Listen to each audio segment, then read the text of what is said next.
क्या अगल बगल के जनपदों में इतना बड़ा समागम प्रयागराज आने की ने तत्पर दिखाई दे रहा था, लेकिन विरोधी और विपक्षी लगातार दुष्प्रचार कर रहे थे, बदनाम कर रहे थे, अपमानित करने की भाषा का उपयोग कर रहे थे। कोई काहिरा की घटना का दृश्य दिखा करके प्रयागराज को बदनाम करता था।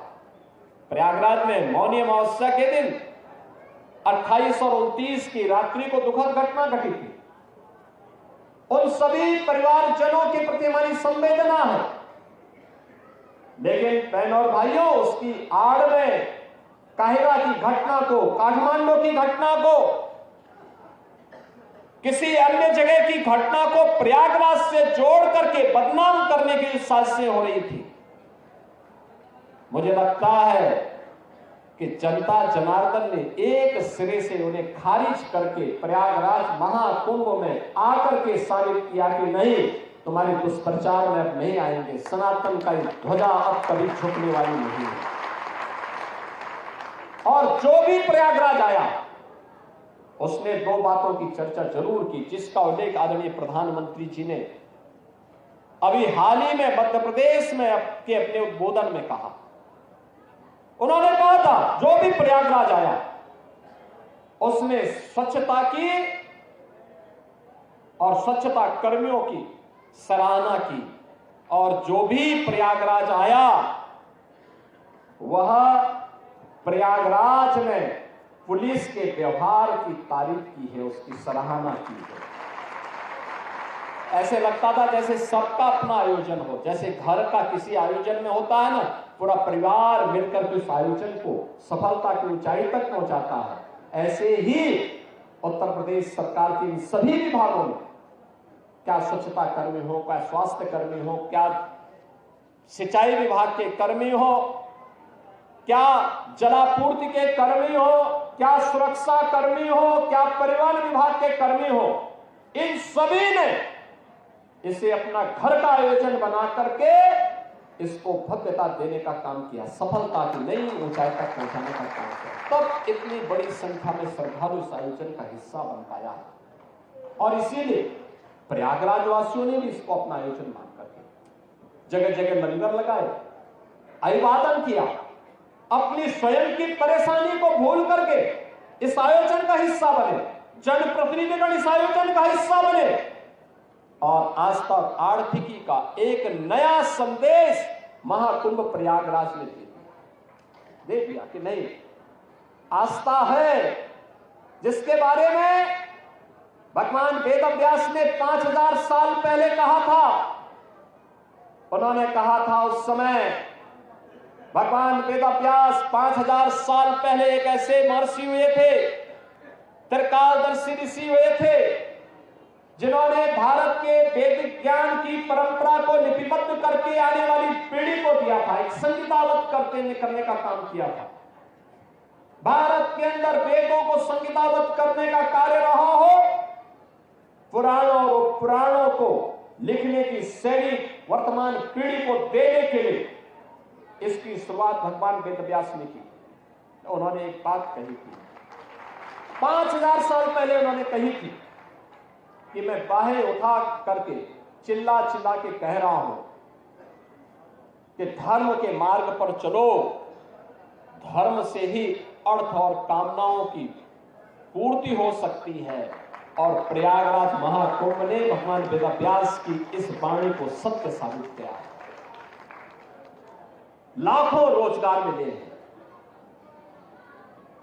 उत्तर प्रदेश की अर्थव्यवस्था में एक नया आयाम छूने के लिए उतावला दिखाई दे रहा है। कौन नहीं आया, किसने नहीं किया?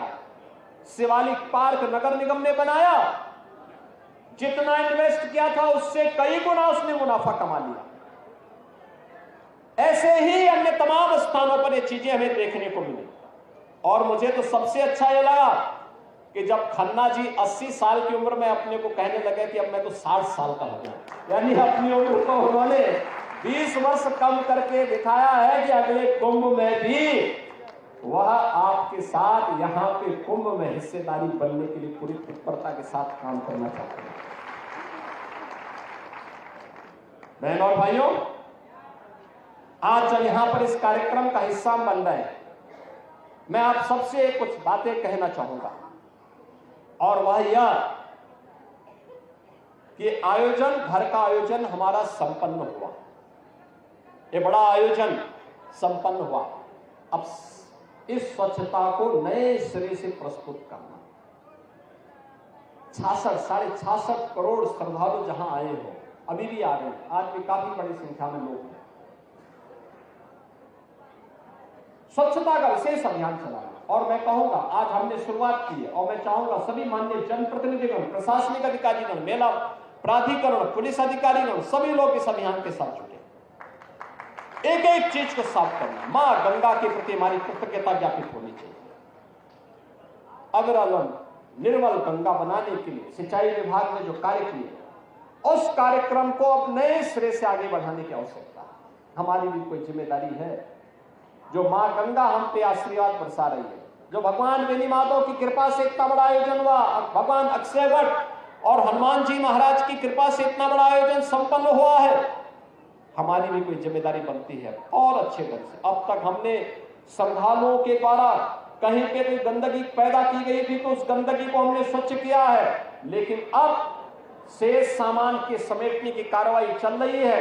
कोई कपड़ा होगा, कोई फूल होगा, कोई नारियल पड़ा होगा, कहीं पे जूते चप्पल पड़े होंगे, कहीं पे कुछ पड़ा होगा, कहीं पे कुछ अन्य घास फूस पड़ी होगी, कहीं पे तमाम अन्य मटेरियल जब पंडाल हटेंगे ये सब पड़ा होगा, इसको भी हटाने के कार्यक्रम के साथ जुड़ना पड़ेगा। अगला 15 दिन इस अभियान के साथ जुटना पड़ेगा, प्राण प्रण से जुटना पड़ेगा और सभी को जुटना पड़ेगा। हमारे सभी माननीय जनप्रतिनिधिगण, प्रयागराज के वासियों को भी मैं आह्वान करूंगा कि इस कार्यक्रम के साथ जुटेंगे तो बहुत अच्छा एक अभियान, अच्छा एक मैसेज आएगा। दूसरा, हमें सदैव सचेत रहना पड़ेगा।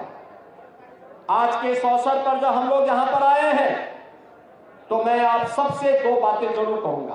प्रयागराज कुंभ में आपके द्वारा किए गए प्रयास के सराहना मैं तो करूंगा ही, लेकिन साथ साथ प्रधानमंत्री जी ने भी किया है और जो भी प्रयागराज में आया सबने इसकी तारीफ की, क्या देसी क्या विदेशी, क्या उत्तर प्रदेश का वासी रहा हो, क्या प्रयागराज वासी रहा हो, हर एक ने कहा स्वच्छता थी, बहुत स्वच्छता, अच्छा था। मैं देखता था क्योंकि प्रयागराज के सभी जो 2700 सीसीटीवी कैमरे हमने मेले के अंदर और मेले की व्यवस्था की मॉनिटरिंग के लिए लगाए थे। मैं प्रयागराज आता था तब तो देखता ही था, लेकिन मैं लखनऊ रहता था तब भी मैं उनको देखता था, उन कैमरों से एक एक जगह को देख लेता था और ऐसे घूमते तो जैसे 360 डिग्री तक घूम सकते थे। कुछ भी सब कुछ दिखाई देता था, कहां पे कितने लोग हैं, कहां पर कितनी स्वच्छता है, कहां पर क्या है, और वह सब देखता था। मैं देखता था रात्रि में भी 12 बजे, सुबह 4 बजे भी स्वच्छता कर्मी लगातार इस कार्यक्रम के साथ जुड़ते थे। अभिनंदनीय है, आपका कार्य सचमुच अभिनंदनीय है और इसलिए हमने कहा कि आज का भोज तो प्रारंभ हम स्वच्छता कर्मियों के साथ से शुरू करेंगे। लेकिन साथ साथ मैं आपको इस बात के लिए भी आश्वस्त करने के लिए आया हूं। एक सरकार ने तय किया है, प्रयागराज महाकुंभ के साथ जुड़े हुए जो भी स्वच्छता कर्मी थे, स्वास्थ्य कर्मी थे, इन सबको हम लोग एक अतिरिक्त बोनस देंगे 10,000 रुपए का। इस मेले के दौरान इन्होंने जो कार्य किया है। दूसरा, हम लोग अभी एक व्यवस्था करने जा रहे हैं। अब तक जो स्वच्छता कर्मी कार्य करते थे, महीने भर कार्य करते थे, 8,000, 9,000, 10,000, 11,000 रुपए तक मात्र पाते थे। अब हम लोग आगे अप्रैल से हमारा एक कॉर्पोरेशन बनने जा रहा है, जिसके माध्यम से हम व्यवस्था करने जा रहे हैं कि जो भी स्वच्छता कर्मी अब काम करेगा, कम से कम उसको 16,000 रुपए हर महीने उसके खाते में हम लोग देने का काम करेंगे।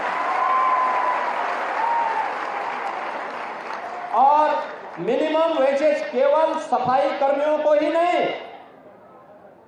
उन स्वास्थ्य कर्मियों को भी जिन्हें पूरा वेज नहीं मिल पाता था, उन सबको भी हम इसके साथ जोड़ने जा रहे हैं। प्रदेश के अंदर जितने भी ऐसे कर्मचारी होंगे जो नहीं पाते थे, हम उस कॉर्पोरेशन के माध्यम से सीधे बैंक में उस कर्मचारी के बैंक खाते में पैसा देने का काम करेंगे। इसीलिए मैं वित्त मंत्री जी को बुलाया है और अच्छा हुआ कि उन्होंने अपने को 60 साल का कहा है, तो 60 साल का उनका कार्य अब दिखेगा, क्योंकि अगर वे 80 साल बोल देते तो फिर तो लगता था कि वो बोलते रहे, लेकिन अब वो भूलेंगे नहीं, अब ये कार्य जरूर होगा। इसीलिए हम लोग इस कार्यक्रम के साथ जुड़े हैं। दूसरा है कि हम लोग जैसे ये कार्यक्रम आगे बढ़ेगा, हर उस कर्मचारी को, वह स्वच्छता कर्मी हो, स्वास्थ्य कर्मी हो या अन्य कोई भी कर्मचारी, उसको हम आयुष्मान भारत की 5 लाख रुपए की या मुख्यमंत्री जन आरोग्य योजना की 5 लाख की योजना के साथ जोड़ेंगे, जिससे फ्री में 5 लाख रुपए तक की स्वास्थ्य बीमा उसे प्राप्त हो सके। और ये जो पैसा आपको मिलेगा ये सीधे आपके पास जाएगा, ये बोनस जो घोषणा हो रही है ये भी आपके पास जाएगा और आने वाले समय में भी व्यवस्था आपको मिलेगी। बस जिस तन्मयता के साथ आपने कार्य किया है, इसको इसी तन्मयता के साथ लगने की आवश्यकता है। और अर्थव्यवस्था के बारे में तो कहना ही क्या है, दुनिया बहुचक है, आश्चर्यचकित है कि प्रधानमंत्री मोदी जी का मार्गदर्शन भारत को दुनिया की 5वीं बड़ी अर्थव्यवस्था बनाया है, और ये उन्हीं का मार्गदर्शन है। ये पहले भी संभावना थी, पहले के लोगों ने भारत की आस्था को सम्मान नहीं दिया, पहले की सरकारों ने भारत की आस्था को महत्व नहीं दिया। क्या प्रयागराज, क्या काशी, क्या अयोध्या, क्या मथुरा वृंदावन, क्या चित्रकूट, क्या गोरखपुर, क्या नैमिषारण्य, क्या सुखतीर्थ, क्या मां विंध्यवासिनी का धाम, हर ओर आज जो एक नई आस्था के साथ साथ अर्थव्यवस्था का आधार बना है, ये अद्भुत है। दुनिया अचंभित है, लालायित है, और केवल भारत ही नहीं, बहनों और भाइयों, दुनिया के अंदर के 1 दर्जन देशों के तो मंत्री या राष्ट्राध्यक्ष भी इस आयोजन का हिस्सा बने और 74 देशों के एम्बेसडर और हाई कमिश्नर भी आयोजन का हिस्सा बने। यानी पहली बार 80 से अधिक देशों के लोग इस आयोजन में भागीदार बनकर के जो आया अभिभूत होकर के गया। 66 करोड़ 30 लाख की आबादी दुनिया के अंदर भारत और चीन के अलावा किसी अन्य देश के पास नहीं।